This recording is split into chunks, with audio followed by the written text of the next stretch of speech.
Pohon pada masa Majapahit yaitu pohon Nagasari. Pohon Nagasari. Jadi ciri khas bangunan-bangunan kuno, bangunan-bangunan suci pada masa Majapahit ini ada memiliki pohon Nagasari. Kemungkinan pohon Nagasari yang di sini ini merupakan anakan atau dari pohon Nagasari yang besar yang sudah sudah lapuk, sudah tidak kita mendapati lagi. Tapi ini adalah pohon Nagasari yang biasanya kemudian berada di candi-candi atau di bangunan-bangunan suci pada masa Majapahit. Di dalam kompleks makam yang sangat keramat ini kita mendapati jejak-jejak artefaktual. Antara lain adalah balok-balok batu candi, termasuk bongkahan-bongkahan batu bata yang sangat banyak sekali. Termasuk diduga memang ada struktur batu bata.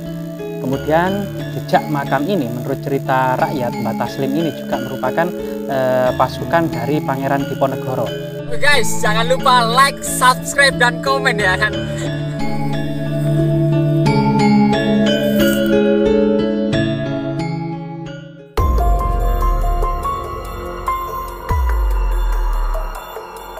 Kali ini kita mengunjungi makam yang sangat keramat, yaitu makam Mbah Taslim yang terletak di Dusun Seroyo, Desa Delanggu, Kecamatan Delanggu, Kabupaten Mojokerto, Jawa Timur.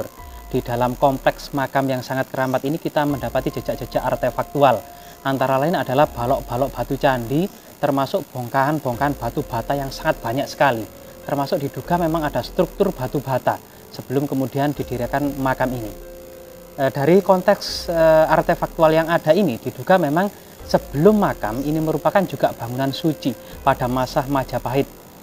Tapi bangunan suci tersebut bersifat kasaiwan atau kasogatan. Kita juga kesulitan mendapati artefak-artefak penunjang seperti adanya linggayoni maupun arca-arca yang sudah lenyap tiada lagi.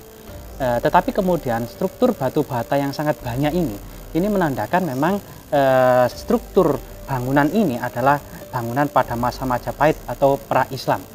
Kemudian jejak makam ini menurut cerita rakyat Mbah Taslim ini juga merupakan pasukan dari Pangeran Diponegoro, yaitu selama Perang Diponegoro tahun 1825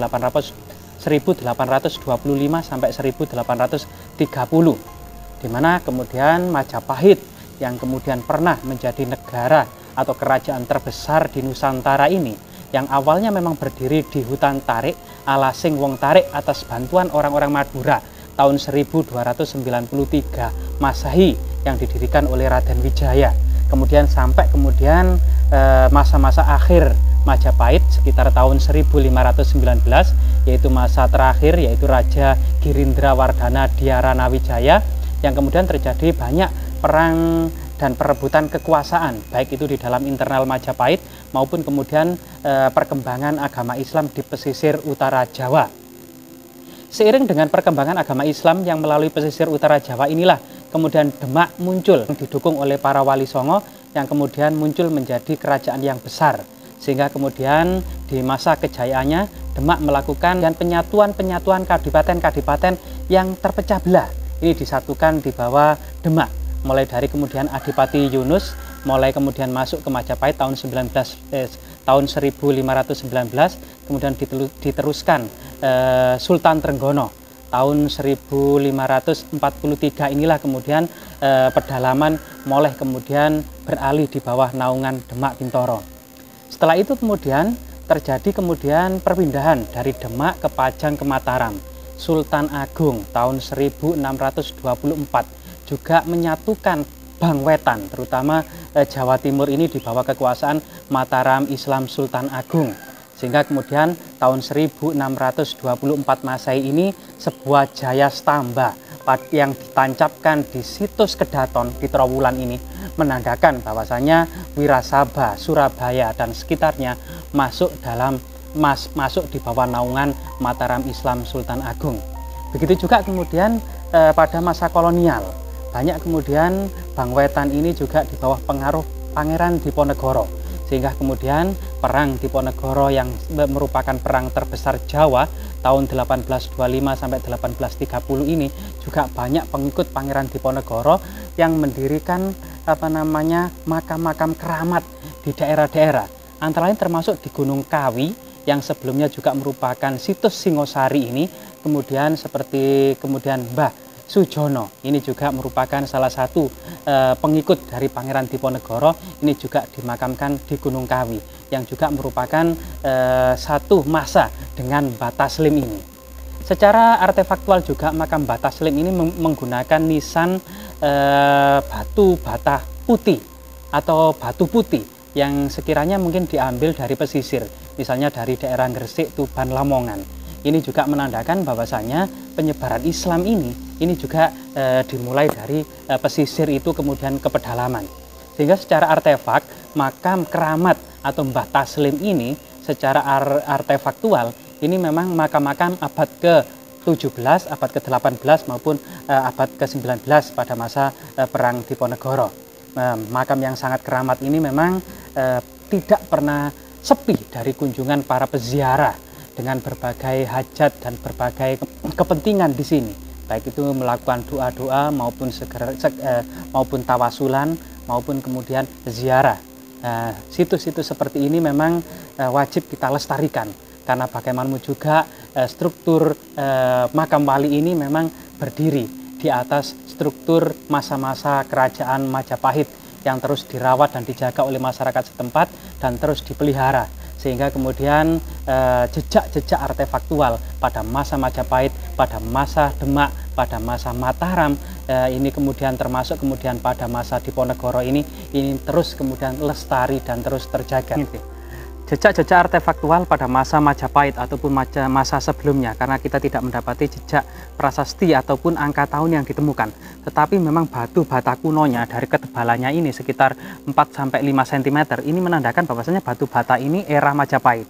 Jadi batu bata yang sangat banyak ini yang kemungkinan memang panjangnya sekitar 32 cm, lebar sekitar 22 cm dan tebal sekitar 4-5 cm. Ini memang batu bata yang sangat bernuansa atau ciri khas pada masa-masa Majapahit. Nah, di sini kita mendapati bongkahan-bongkahan batu bata yang sangat banyak sekali. Mulai di sana yang menandakan pada masa lalu di sini memang ada jejak sebuah bangunan, entah itu sebuah bangunan suci ataupun bangunan yang bersifat profan, semacam istana atau semacam mandapa atau semacam situs kedaton. Nah, ini juga kita tidak bisa mengetahui karena memang tidak adanya sebuah prasasti maupun kemudian jejak-jejak yang menandakan itu bangunan suci semacam arca maupun semacam linggayoni. Ini kita sudah tidak mendapati lagi. Tetapi batu bata di sini memang sangat banyak sekali. Coba kita kemudian menelusuri area sekitar kompleks makam Mbah Taslim ini, di mana kemudian ada memang jejak-jejak balok-balok batu candi yang saat ini kemudian menjadi nisan.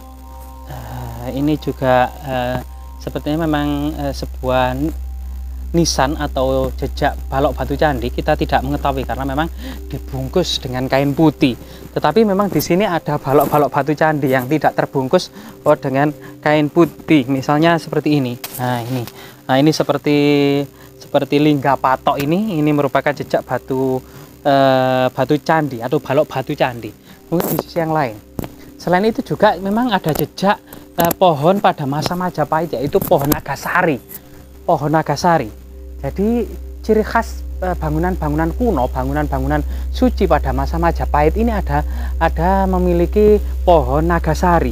Kemungkinan pohon nagasari yang di sini ini merupakan anakan atau dari pohon nagasari yang besar yang sudah sudah lapuk, sudah tidak kita mendapati lagi. Tapi ini adalah pohon nagasari yang biasanya kemudian berada di candi-candi atau di bangunan-bangunan suci pada masa Majapahit.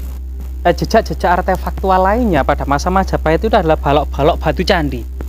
Jadi ada balok-balok batu candi yang saat ini memang menjadi nisan dari seorang tokoh atau salah satu tokoh yang dimakamkan di makam keramat Mbah Taslim ini. Kemungkinan memang balok-balok batu candi ini memang bagian dari batur, bagian bawah dari bangunan suci pada masa Majapahit atau masa-masa sebelum